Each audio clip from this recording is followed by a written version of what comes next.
معانا تسلا موديل واي بيرفورمانس، وده اقوى موديل من موديلات تسلا موديل واي وذا ليتست موديل في تسلا موديل واي.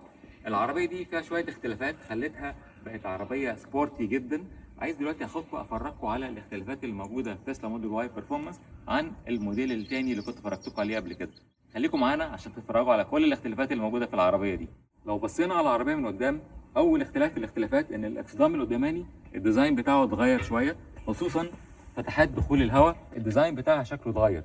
من الاختلافات كمان اللي خليك اول ما تشوف العربيه دي تعرف ان دي موديل واي بيرفورمانس ان المرايات بقت لونها اسود مش نفس لون العربيه. من اهم الاختلافات كمان الديزاين بتاع الجنوط اتغير، دي جنوط 21. هوريكم برضو الفرق ما بين الجنط القداماني والجنط الوراني، في اختلاف بسيط هقول لكم عليه.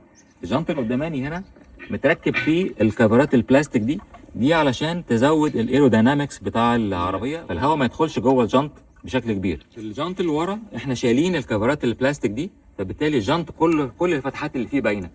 اعتقد كده شكله سبورتي اكتر وشكله احلى بكتير من الجنط القداماني. من اهم الحاجات اللي اضافوها تسلا موديل واي بيرفورمانس السبويلر الكربون فايبر ده كربون فايبر حقيقي يا جماعه.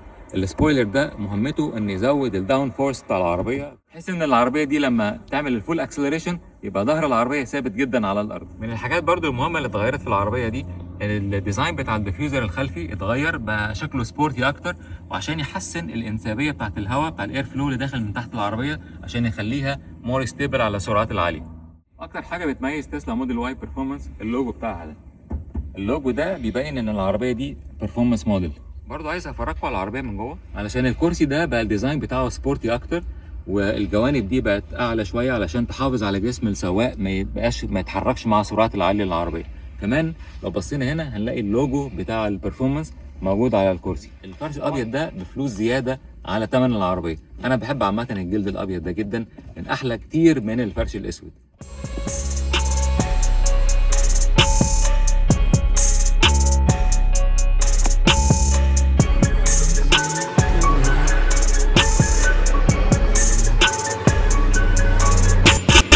دلوقتي عايز اخدكم في جوله نطلع نتفرج على الاماكن الجميله في المنطقه دي ونجرب البرفورمانس بتاع العربيه، اكسلريشن، استابيليتي، وكل الكلام الجميل ده.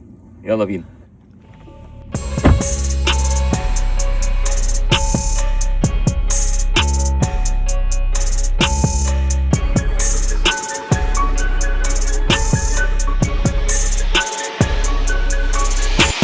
عايز افرجكم على اداء العربيه دي عامل ازاي. العربيه دي زي ما قلنا تسلا موديل واي بيرفورمانس، وده اقوى موديل من موديلات تسلا موديل واي.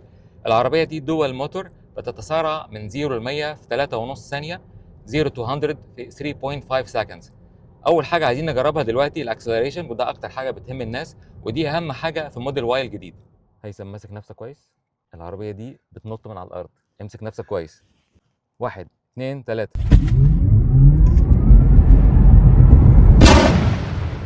هوبا، ايه رايك؟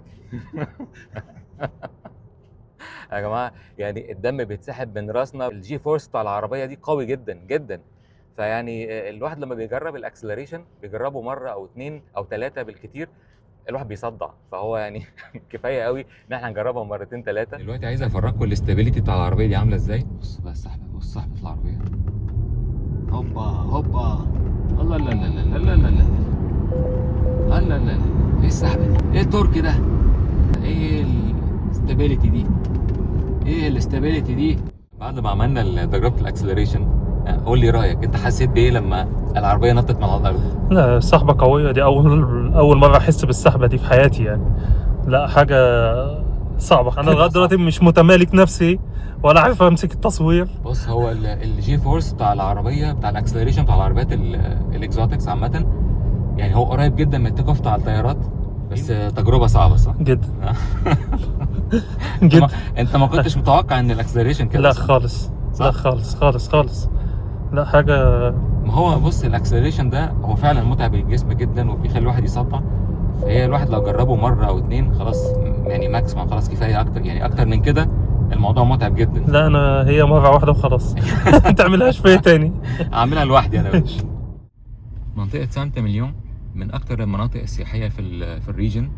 المنطقه دي بتشتهر بصناعه الواين لان فيها احسن اراضي لصناعه العنب اللي بيستخدم في صناعه الواين في العالم. بوردو تعتبر عاصمة صناعة الواين في العالم كله. منطقة سانتا مليون بيجي لها نسبة سياحة عالية جدا طول السنة، لأن الناس بتيجي تتفرج على المناطق الزراعية اللي فيها، وبتتفرج على مصانع الواين اللي بتبقى موجودة في الشاتوهات اللي هنا في المنطقة دي. دلوقتي عايز أفرجكم على الكنيسة الجميلة دي، ودي أكبر كنيسة منحوتة في الصخر في أوروبا.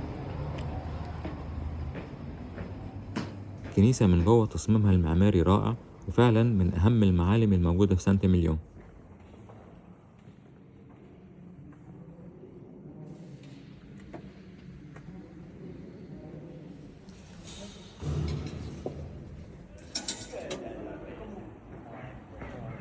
والمدينة دي اتسمت على اسم القديس إيميليون، وده كان راهب بريطاني كان عايش في المنطقة دي في القرن الثامن.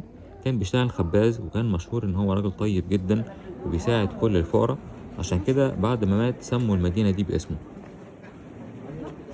والمدينة دي من أجمل الأماكن اللي أنا بحب أجيها دايما وأقعد في الكافيهات اللي موجودة تحت دي.